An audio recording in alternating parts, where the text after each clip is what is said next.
মদ্যপ অবস্থায় বিপিএইচসির মধ্যে ঢুকে নার্সিং স্টাফের উপর হামলা এক যুবকের।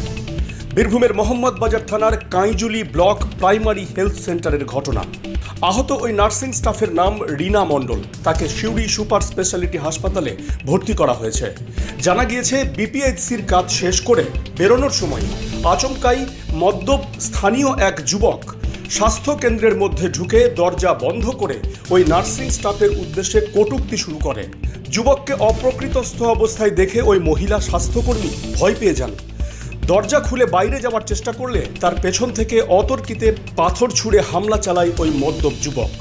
নার্সিং স্টাফের চেঁচামেচিতে ওই যুবক পালানোর চেষ্টা করলে স্থানীয়রা তাকে ধরে ফেলে। পরে মোহাম্মদবাজার থানার পুলিশ তাকে গ্রেপ্তার করে। ধৃত ওই যুবকের নাম রাজীব কাহার। জানা গেছে নার্সিং স্টাফের মাথায় আঘাত গুরুতর, 22টি সেলাই পড়েছে। সিউড়ি সুপার স্পেশালিটি হাসপাতালে তার চিকিৎসা চলছে। যখন ঘটনা ঘটেছিল তখন তো আমি বাড়িতে ছিলাম, ছুটি চলছে। 3টে নাগাদ ফোন আসে, 3:05 এমনি হবে।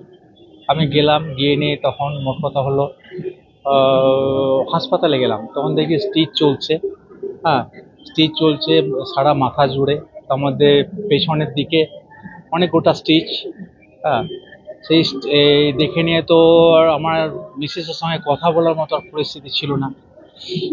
বিএমএইচ সান্ত্বনা দিলে, বিএমএইচ নিজেই স্টিচ করছিলেন। তারপর শুনলাম ওখানে বিএমএইচের কাছে শুনলাম যে কর্মরত অবস্থায় মোটামুটি 3টে এরকম টাইমে যে একজন ঢোকে, তখন আশারা জাস্ট বেরিয়ে গেছে, ও গুটোবাটা করে বিপিএসসি প্যাটেলনগর যাবে। সেই টাইমে একজন এসে নিয়ে দরজাটা বন্ধ করে দিয়ে ওর পর অ্যাটাক করে মানে টান যেটা করে, ও তখন বেরিয়ে আসার চেষ্টা করে। এবারে বেরিয়ে এসে লক খুলে বেরিয়ে আসে, তখন ওকে এলো পাথাড়ি পাথর দিয়ে মারে। ওটা মাথা পিঠ মাথাতেই 22টা স্টিচ পড়েছে। এবারে বাইরে বেরিয়ে এসে দরজা বেরিয়ে এসে মানে একদম পড়ে যায়, দরজা থেকে ছিটকে পড়ে গিয়ে বাইরে আসে। তখন মাচাও করে তখন এক মহিলা, এক মুসলিম মহিলা এসে সঙ্গে আসে। তখন যে দুষ্কৃতীটা ছিল সে তখন পালিয়ে যায়। ওই একটা নির্জন জায়গা আছে পশ্চিম দিকে সাব সেন্টারের, সেই দিক দিয়ে চলে যায়। তারপর যাক পুলিশ প্রশাসন 1-1.5 ঘন্টার মধ্যে ধরেছে এবং আইডেন্টিফাইও হয়েছে। এইটুকুই জানি। কাজে যায়, এখন যথেষ্ট আতঙ্কিত, আর ওখানে ডিউটি করতে পারবে না। এইভাবে ওই জায়গাটা একটু নির্জন জায়গা, নতুন সাব সেন্টার, আর এইরকম পরিবেশে ওই সাব সেন্টারে কেউ ডিউটি করতে পারবে না যদি বা ওখানে কোনো পুলিশ প্রশাসন না থাকে। দিনের বেলায় যদি এইভাবে মার্ডার কেসের মতো অবস্থা। এসো এসো আমার ঘরে, এসো আমার ঘরে।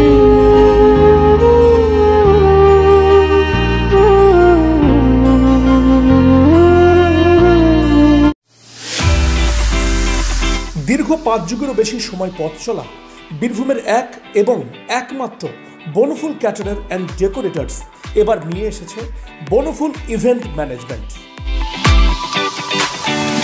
আপনার ভাবনা আমরা ফুটিয়ে তুলব বাস্তবে।